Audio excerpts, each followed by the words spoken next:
Hello friends, আবার একটা video নিয়ে চলে এসেছি। মন্দিরে যাব আজকে, তাই মন্দিরে যাওয়ার জন্য রেডি হচ্ছি। আর ঠোঁটে কী নিচ্ছি বলো তো, লিপস্টিক। এটা আমরা প্রায় সব মেয়েরাই নিয়ে থাকি। সাজুগুজু করে নিলাম, এই হচ্ছে সাজুগুজু করে নিয়ে এবারে যা যা নিয়ে যাব মন্দিরে সেই সব জিনিস নিয়ে চলে এসেছি। দুধ, ডাব, 5 রকমের ফল, ফুল, বেলপাতা, ধূপ, সিঁদুর এইগুলো নিয়ে বেরিয়ে পড়লাম। বরমশাই ছাড়তে যাবে আমাকে মন্দিরে। এই মন্দিরে চলে এসেছি। আজকে মন্দিরে লাস্ট সোমবার, কি ভিড় কি ভিড়! চৈত্র মাসে শেষ সোমবার আর প্রথম সোমবারে প্রচুর মানুষজন আসে, কিন্তু প্রথম সোমবার আমি যেতে পারিনি। আজকে লাস্ট সোমবারে গিয়েছিলাম।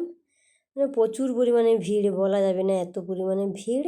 9:30টার সময় থেকে গিয়েছিলাম মন্দিরে, এই 1:30টা বেজে গেল। মন্দির থেকে এলাম, আবার বরমশাই আনতে চাইছিল, সেই জন্য এলাম। দেখো বেল গাছের কত শিকড় ঝুলে আছে, দেখো ওগুলোই বাচ্চারা কত ঝুলছে। আমরাও ছোটোবেলায় এরকম করতাম, কিন্তু এখন বড় হয়ে গেছি, এখন আর এরকম করি না। সব শিব মন্দিরের কিন্তু সামনে মন্দিরের ভিতরে এই ঢুকলাম, 12টা বেশি হয়ে গেল। এই হচ্ছে মন্দির, আমাদের শিব মন্দির, পালপাড়া শিবালয় মন্দির। কতজন ঢুকেছে দেখো মন্দিরের ভিতরে। কে আগে গেছে কে পরে গেছে, সবাই ঢুকে যাচ্ছে। সব নিয়ম মেনেই পুজো করবে।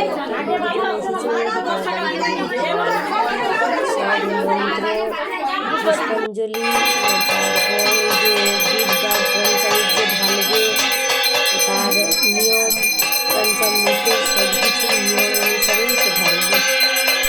আমাদের বাবা ভোলেনাথের মাথায় ঢালা হয়ে গেল সব ঢুকে পঞ্চামৃত। মন্দিরের ভিতর সবাই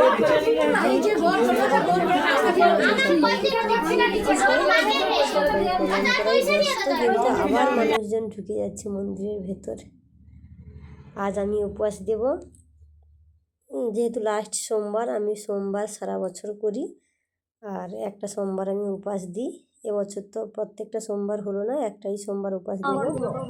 মন্দিরের ভেতর থেকে বেরোলাম, কি গরম কি গরম, এদিকে কি ভিড়। বাড়ির জন্য রওনা, আবার আনতে গেছে। বাইরে মন্দিরের পরিবেশটা দেখো কি দারুণ লাগছে দেখতে, খুব সুন্দর। এসে এই খাওয়ার ফল ফুলারি, সাবু, ছোলা, পঞ্চামৃত বের করে নিয়েছি। আমার কিন্তু এই পঞ্চামৃতটা খেতে খুব ভালো লাগে। আর এই ফল নিয়ে এসছে, তরমুজ, শশা, কলা সব নিয়ে এসছে। আর কালকে যেহেতু শুভ নববর্ষে আছে, তাই এই দুটো শাড়ি কিনছি। দেখো, বলো তো বন্ধুরা কোন শাড়িটা আমি নেব। শুভ দুপুর, সবাই ভালো থেকো, টাটা।